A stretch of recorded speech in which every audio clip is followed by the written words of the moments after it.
ಎಲ್ಲರಿಗೂ ನಮಸ್ಕಾರ. ಕನ್ನಡದ ವಾಹಿನಿ ವಿಸ್ಮಯವಾಣಿ ಯೂಟ್ಯೂಬ್ ಚಾನಲ್ಗೆ ತಮ್ಮೆಲ್ಲರಿಗೂ ಸ್ವಾಗತ. ವರದಿ ಓದುತ್ತ ದಾವಣಗೆರೆಯಲ್ಲಿ ಸಾರ್ವಜನಿಕ ಶಿಕ್ಷಣ ಉಳಿಸಿ ಹಾಸ್ಟೆಲ್ ಬಲವರ್ಧನೆಗಾಗಿ ಎಸ್ಎಫ್ಐ ರಾಜ್ಯ ಸಮಿತಿಯ ಶೈಕ್ಷಣಿಕ ಜಾಥಾ ಉದ್ಘಾಟನೆ ನಡೆಯಿತು. ನಿವೃತ್ತ ಪ್ರಾಂಶುಪಾಲ ಎಬಿ ರಾಮಚಂದ್ರಪ್ಪ ಅವರು ಜಾಥಾವನ್ನು ಉದ್ಘಾಟಿಸಿದರು. ಸಾರ್ವಜನಿಕ ಶಿಕ್ಷಣ ಉಳಿಸಿ ಹಾಸ್ಟೆಲ್ ಬಲಪಡಿಸಿ ಘೋಷವಾಕ್ಯದಡಿ ರಾಜ್ಯಾದ್ಯಂತ ಜಾಥಾ ಸಂಚರಿಸಲಿದ್ದು ಅಕ್ಟೋಬರ್ 29-30ರಂದು ಹಾವೇರಿಯಲ್ಲಿ ರಾಜ್ಯ ಮಟ್ಟದ ಹಾಸ್ಟೆಲ್ ವಿದ್ಯಾರ್ಥಿಗಳ ಸಮಾವೇಶ ನಡೆಯಲಿದೆ. ದಾವಣಗೆರೆ ನಗರದಲ್ಲಿ ಉದ್ಯೋಗಾಕಾಂಕ್ಷಿಗಳ ಹೋರಾಟ ಸಮಿತಿ ವತಿಯಿಂದ ಜಯದೇವ ಸರ್ಕಲ್ನಲ್ಲಿ ಪ್ರತಿಭಟನೆ ನಡೆಯಿತು. ಸರ್ಕಾರದ ವಿವಿಧ ಇಲಾಖೆಗಳ ಖಾಲಿ ಹುದ್ದೆಗಳನ್ನು ತಕ್ಷಣ ಭರ್ತಿ ಮಾಡಲು ಹಾಗೂ ನೇಮಕಾತಿ ಪ್ರಕ್ರಿಯೆಯಲ್ಲಿ ಪಾರದರ್ಶಕತೆ ಕಾಪಾಡಬೇಕೆಂದು ಆಗ್ರಹಿಸಿದರು. ಅಲ್ಲದೆ ನೇಮಕಾತಿಗಳ ವಯೋಮಿತಿಯಲ್ಲಿ ಕನಿಷ್ಠ 5 ವರ್ಷದ ಸಡಿಲಿಕೆ ನೀಡಬೇಕೆಂದು ಪ್ರತಿಭಟನಾಕಾರರು ಸರ್ಕಾರಕ್ಕೆ ಒತ್ತಾಯಿಸಿದರು.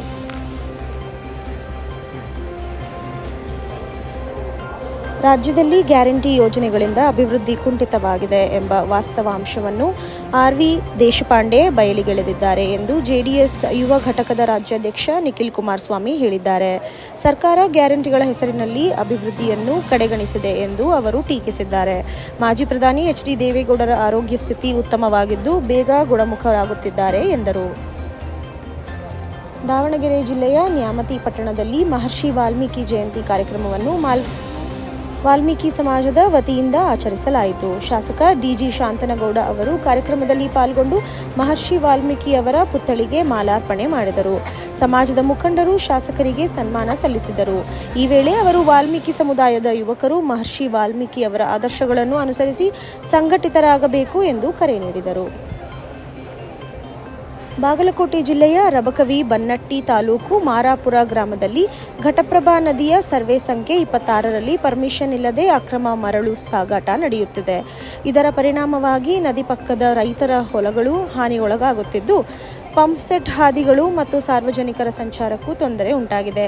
ಈ ಬಗ್ಗೆ ತಾಲೂಕು ಹಾಗೂ ಜಿಲ್ಲಾ ಆಡಳಿತ ತಕ್ಷಣ ಕ್ರಮ ಕೈಗೊಳ್ಳಬೇಕೆಂದು ಬೋಟ್ ಮಾಲೀಕ ಮಾದೇವ ಶಿವಪ್ಪ ಧರ್ಮಟ್ಟಿ ಮನವಿ ಮಾಡಿದ್ದಾರೆ.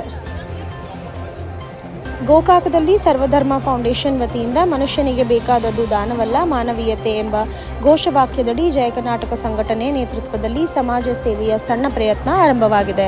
ಪ್ರತಿ ರವಿವಾರ ಸೇವಾ ಕಾರ್ಯಕ್ರಮಗಳನ್ನು ನಡೆಸಿ ಬಡವರ ಸಹಾಯ, ಅನ್ನದಾನ ಮತ್ತು ಮಾನವೀಯತೆಯ ಸಂದೇಶ ಹರಡುವ ಕಾರ್ಯ ನಡೆಯುತ್ತಿದೆ.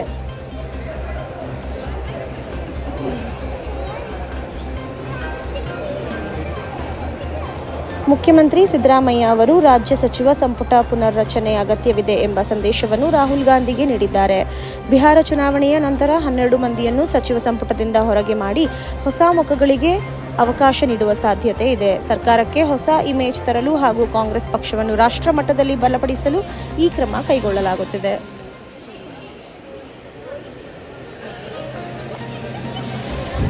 ಎಕ್ಕೆಗುಂದಿ ಗ್ರಾಮದಲ್ಲಿ ಬಾನುವಳ್ಳಿ ಆಯುಷ್ಮಾನ್ ಆರೋಗ್ಯ ಸಮುದಾಯ ಕೇಂದ್ರದ ವೈದ್ಯಾಧಿಕಾರಿ ಜಯಶೀಲಾ ಅವರ ನೇತೃತ್ವದಲ್ಲಿ 30 ವರ್ಷ ಮೇಲ್ಪಟ್ಟವರಿಗೆ ಆರೋಗ್ಯ ತಪಾಸಣೆ ಶಿಬಿರ ನಡೆಯಿತು. ಕ್ಯಾನ್ಸರ್, ಶುಗರ್, ಬಿಪಿ ಸೇರಿದಂತೆ ವಿವಿಧ ತಪಾಸಣೆಗಳು ನಡೆಯಿತು ಹಾಗೂ ಸ್ವಚ್ಛತೆ ಮತ್ತು ಆರೋಗ್ಯದ ಮಹತ್ವದ ಬಗ್ಗೆ ಜಾಗೃತಿ ಮೂಡಿಸಲಾಯಿತು. ಈ ಸಂದರ್ಭದಲ್ಲಿ ಎಚ್.ಬಿ. ರುದ್ರಗೌಡ ಅವರು ಸ್ವಚ್ಛ ಭಾರತ ಮಿಷನ್ನಡಿ ಆರೋಗ್ಯ ಕಾಪಾಡುವಂತೆ ಗ್ರಾಮಸ್ಥರಿಗೆ ಕರೆ ನೀಡಿದ್ದಾರೆ. ನಾವು ಆಗಾಗ್ಗೆ ಊಟಕ್ಕೆ ಸೇರುತ್ತೇವೆ, ಅದೇನೂ ದೊಡ್ಡ ಅಪರಾಧವೇ ಎಂದು ಮುಖ್ಯಮಂತ್ರಿ ಸಿದ್ದರಾಮಯ್ಯ ಪ್ರಶ್ನಿಸಿದ್ದಾರೆ. ಹುಬ್ಬಳ್ಳಿಗೆ ತೆರಳುವ ಮೊದಲು ಕಿತ್ತೂರು ಉತ್ಸವದ ಜ್ಯೋತಿಗೆ ಚಾಲನೆ ನೀಡಿದ ಬಳಿಕ ಮಾಧ್ಯಮದವರೊಂದಿಗೆ ಮಾತನಾಡಿ ಸಂಪುಟ ಸದಸ್ಯರಿಗಾಗಿ ಆಯೋಜಿಸಿದ ಭೋಜನ ಕೂಟದ ಕುರಿತು ಈ ಪ್ರತಿಕ್ರಿಯೆ ನೀಡಿದ್ದಾರೆ. ಇದು ಇಂದಿನ ವಿಶೇಷ. ನಿರಂತರ ಸುದ್ದಿಗಾಗಿ ನೋಡ್ತಾ ಇರಿ ವಿಸ್ಮಯವಾಣಿ. ಇದು ಕನ್ನಡಿಗರ ಧ್ವನಿ. ವರದಿ ಓದಿದವರು ವಿದುಷಿ ಸ್ವಾತಿ ಪಿ. ಭರದ್ವಾಜ್.